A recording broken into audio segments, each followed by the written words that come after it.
Praise the lord. అందరికీ వందనాలు తెలియజేస్తున్నాను. ఈరోజు దేవుడు ఇచ్చినటువంటి వాగ్దానము మొదటి సమూయేలు గ్రంథము 25వ అధ్యాయము 6వ వచనంలో వ్రాయబడినట్టుగా, నీ ఇంటికి నీకు కలిగిన అంతటికి నీ క్షేమం అగునుగాక.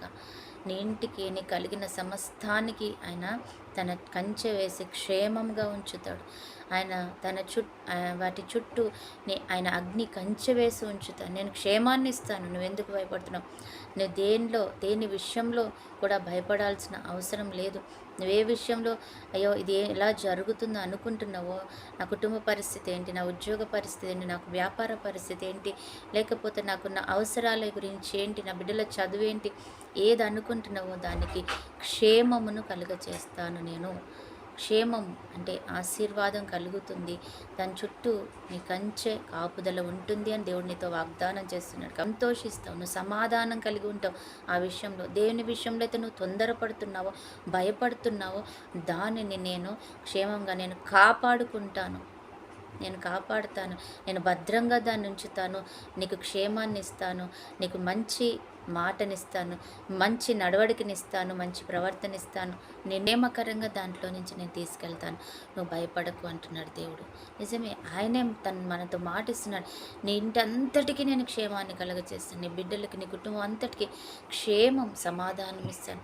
నీకు కలిగిన ఏది, నీ గొడ్డు, ఇల్లు, వస్తువులు, సంపద, పొలము ఏదున్నా దానికి నేను క్షేమాన్ని ఇస్తాను. నీ యొక్క ఆర్థిక వ్యవహారాల్లో నేను క్షేమకరంగా వాటిని ఉంచుతాను.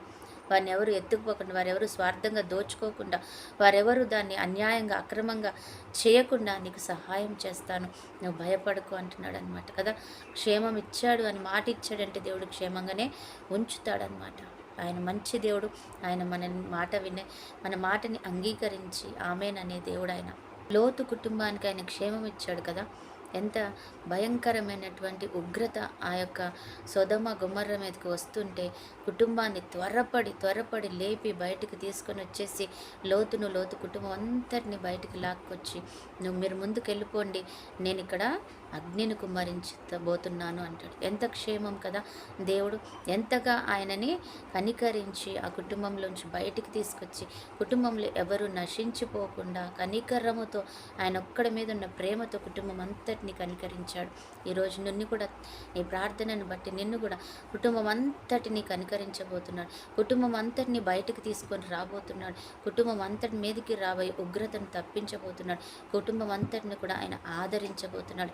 ఆయన అంటున్నాడు, నీ కుటుంబమే కాదు, నీ ఇల్లే కాదు, నీకు కలిగిన సమస్తము కూడా నేను ఆదరిస్తాను. నా కుమారుడా, నా కుమార్తె, కలిగిన సమస్త విషయంలో నీకు సమాధానం కలుగజేస్తాను. నువ్వు ముందుకెళ్ళు, నేను అద్భుతం చేస్తాను అంటున్నావు. అటువంటి కృప దేవుడి దిన మనకి ఇచ్చునుగాక. ఆమేన్. ప్రార్థన. పరిశుద్ధుడు వెందేవా, ప్రేమ కలిగిన తండ్రి, నువ్వు మాతో మాట్లాడావు ప్రభా, నీకు వందన. నేను నీకు క్షేమం కలిగజేస్తాను, సమాధానాన్ని కలిగజేస్తాను, అద్భుతం చేస్తాను అంటున్నావు తండ్రి. అందరిని బట్టి వందన. ఎంతమంది బిడ్డలైతే ఈరోజు భయపడుతున్నారో ప్రభా, మాకు క్షేమం లేదని వారి జీవితంలో అద్భుతం చేసి ముందుకు తీసుకెళ్తున్నందుకు కూడా కోట్లాది స్తోత్రాలు. అలాగే ఈరోజు బర్త్డే, మ్యారేజ్ డే జరుపుకున్న బిడ్డలను దీవించండి. ఈరోజు అయ్యా తండ్రి ప్రభు, ఎంతమంది బిడ్డలైతే తండ్రి ఈ వాక్యాన్ని చూస్తున్నారో తండ్రి, వారి జీవితాలలో గొప్ప మేలు కలుగజేస్తున్నందుకు వందనం, క్షేమం కలుగజేస్తున్నందుకు కూడా వందనాలు తండ్రి. చూసిన ప్రతి బిడ్డని అందరినీ కూడా తండ్రి నీ యొక్క హస్తంలో దాచిపెట్టుకుని క్షేమం దయచండి, సమాధానం దయచండి, సంతోషంతో నింపండి, ఐశ్వర్యం, ఆరోగ్యం, దీర్ఘాయుషు, ఘనత, కాపుదలు దయచేయమని యేసు నామములో ప్రార్థిస్తున్నాం తండ్రి. ఆమేన్.